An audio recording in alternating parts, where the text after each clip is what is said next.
Selamat malam semuanya. Sangat senang rasanya saya bisa membuka presentasi hari ini di hadapan Bapak dosen. Dalam waktu 10 menit ke depan, saya akan menjelaskan kepada Bapak dosen tentang topik UAS yang sudah kami kerjakan.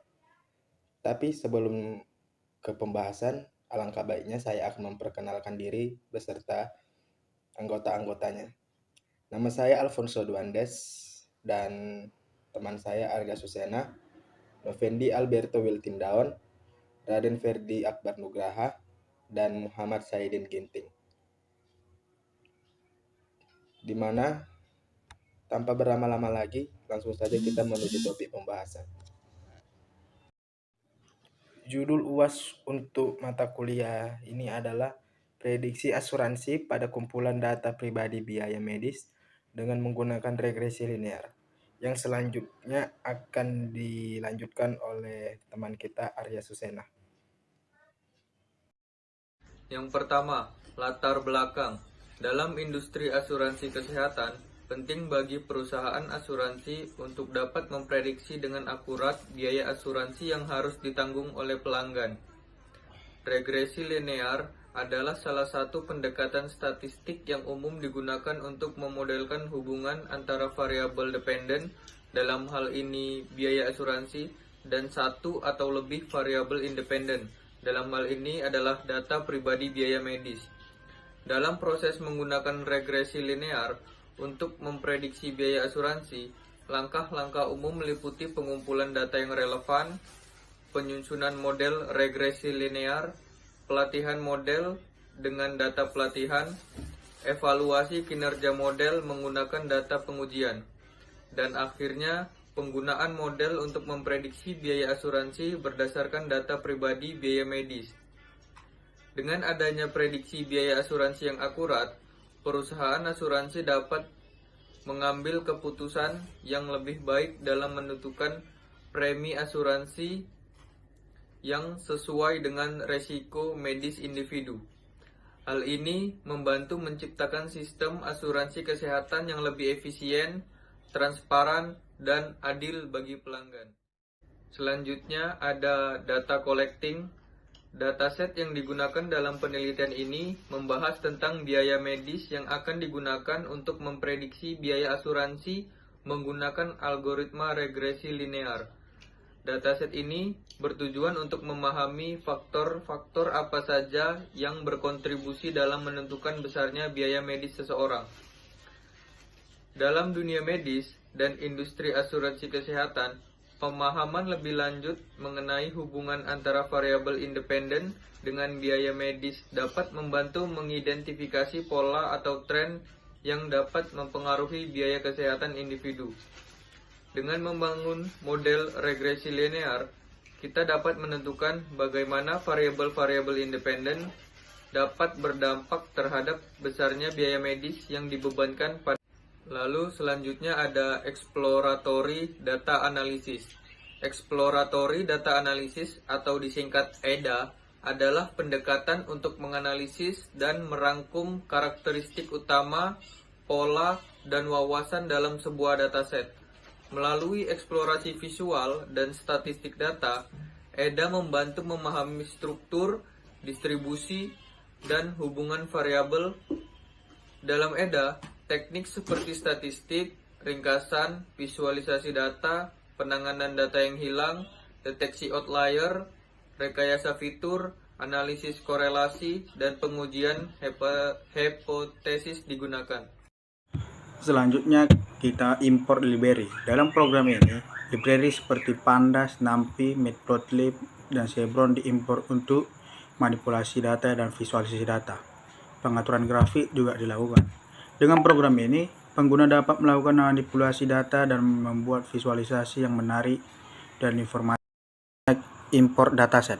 Dataset diimport menggunakan library Pandas dan disimpan dalam variabel df. Program mencetak ukuran dataset dengan df.shape serta beberapa baris pertama dan kolom menggunakan df.head. Dengan demikian, pengguna dapat mengimpor dataset dari file CSV ke Python menggunakan Pandas dan mendapatkan gambar awal tentang konten datanya, seperti gambar di bawah ini. Check Missing Values. Program ini menggunakan library Seaborn untuk membuat heatmap yang menunjukkan nilai yang hilang dalam dataset. Heatmap tersebut dibuat dengan SNS titik heatmap buka kurung df titik is null, cbar sama dengan false, dan cmap sama dengan veridis, dan y tick labels sama dengan false. Untuk menggambarkan nilai yang hilang, plt titik title buka kurung missing value in the dataset untuk memberikan judul, dan plt show untuk menampilkannya. Memvisualisasikan hubungan. Dalam program di bawah kami menggunakan library Seaborn untuk memvisualisasikan hubungan antara variabel BMI dan charge.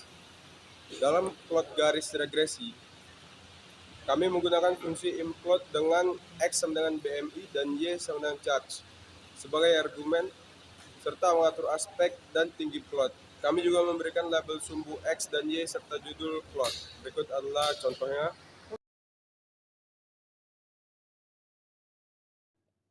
Membuat plot.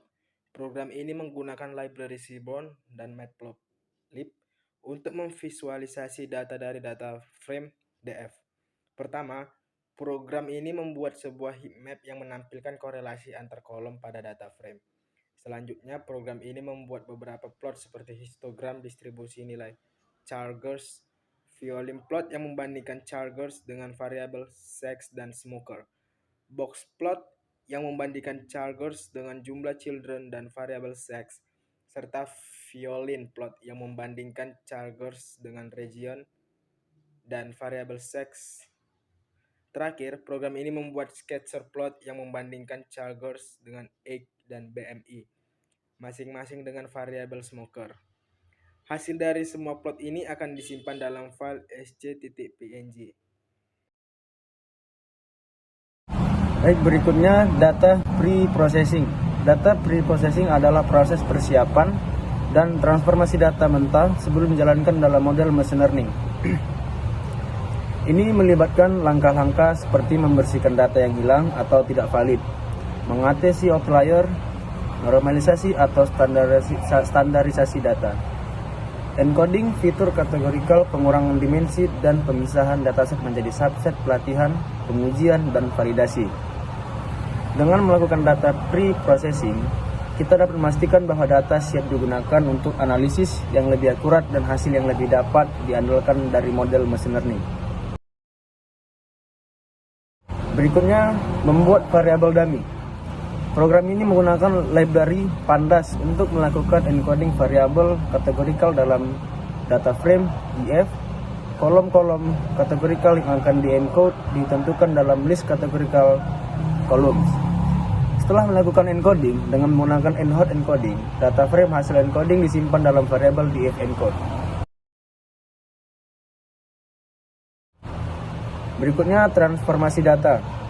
Program ini menggunakan library Skippy untuk melakukan transformasi data menggunakan encode boxcox. Pada baris pertama, program ini melakukan transformasi boxcox pada kolom charge. Dalam data frame DF encode, hasil transformasi disimpan dalam variabel image, dan lambda dari transformasi tersebut disimpan dalam variabel lam. Program ini menggunakan library scanlearn untuk membagi data menjadi data latih atau train dan data uji atau tes menggunakan fungsi train test split.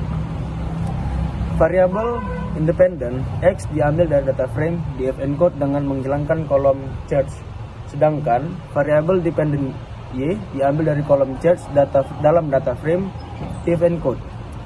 Data dibagi dengan ukuran data uji sebesar 30% dan angka speed random stage diatur sebagai 23. Hasilnya, X-train, X-test, dan Y-train maupun Y-test akan berisi data latih dan data uji yang siap digunakan untuk pelatihan dan evaluasi model. Berikutnya, modeling atau regresi linear.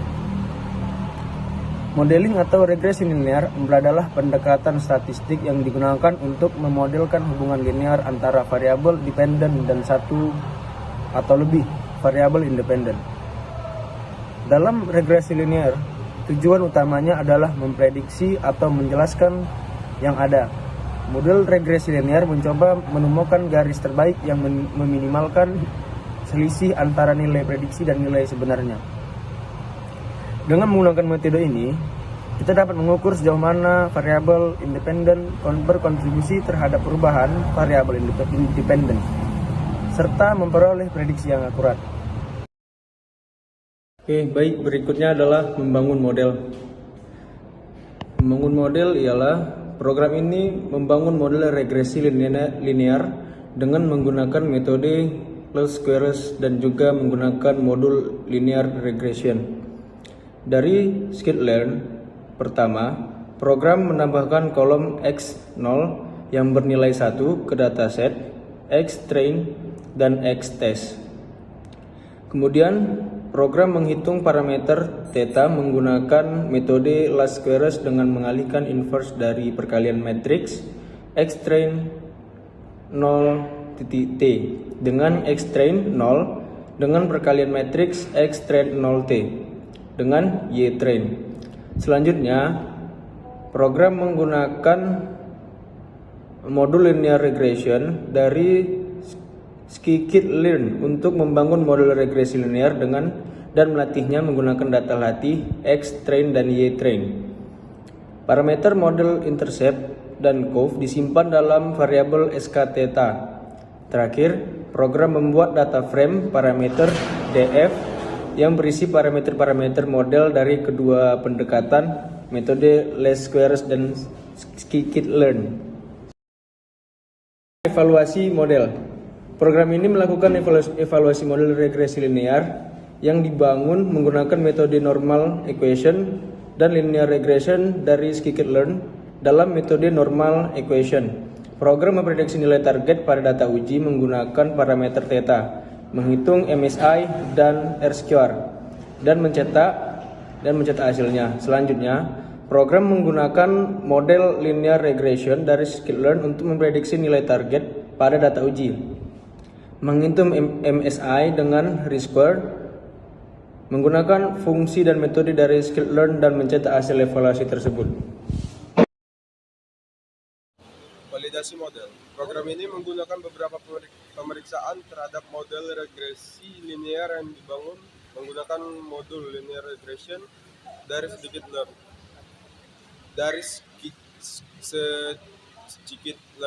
Pemeriksaan meliputi scatter plot untuk memeriksa linearitas antara nilai aktual dan nilai prediksi. Histogram residual error untuk memeriksa kenormalan dan mean residual error. Quantile plot untuk memeriksa multivariate normality pada residual error. Scatter plot antara residual error dan nilai prediksi untuk memeriksa homoskedastisitas serta menghitung variance inflation factor atau VIF untuk memeriksa multicollinearity pada model. Selanjutnya, hasil dan pembahasan. Pertama, ketika kami menggambar grafik nilai aktual versus nilai yang diprediksi, kami melihat bahwa grafik tersebut membentuk kurva, bukan garis lurus. Hal ini mengindikasikan bahwa asumsi linear gagal untuk menggambarkan hubungan yang sebenarnya. Kedua, ketika kami menghitung rata-rata sisa, kami menemukan bahwa nilai mendekati 0. Namun, grafik kesalahan sisa condong ke kanan, menunjukkan adanya penyimpangan yang signifikan dari nilai yang diprediksi. Ketiga, plot QQ mengungkapkan bahwa nilai dengan transformasi logaritmik yang lebih dari 1,5 cenderung meningkat. Hal ini menunjukkan ketidaksesuaian dengan asumsi kesalahan yang terdistribusi secara normal. Yang penting, untuk analisis regresi linear, selanjutnya grafik menunjukkan heterogeneisitas, yang berarti penyebaran sisa tidak konstan di semua tingkat variabel independen.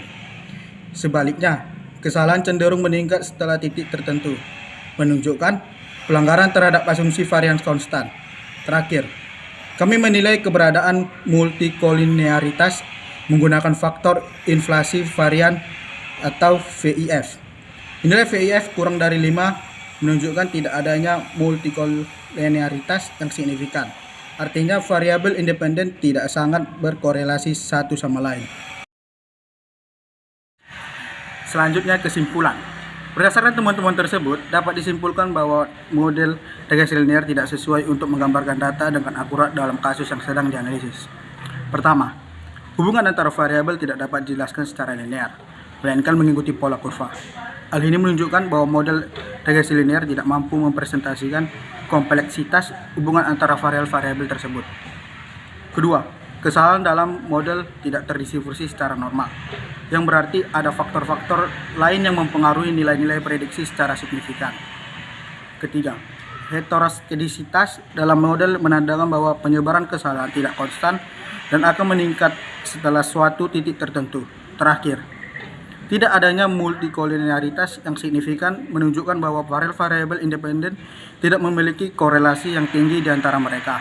Oleh karena itu, disarankan untuk mencari alternatif model regresi yang lebih sesuai atau mempertimbangkan metode analisis lain yang lebih tepat untuk data yang sedang diamati.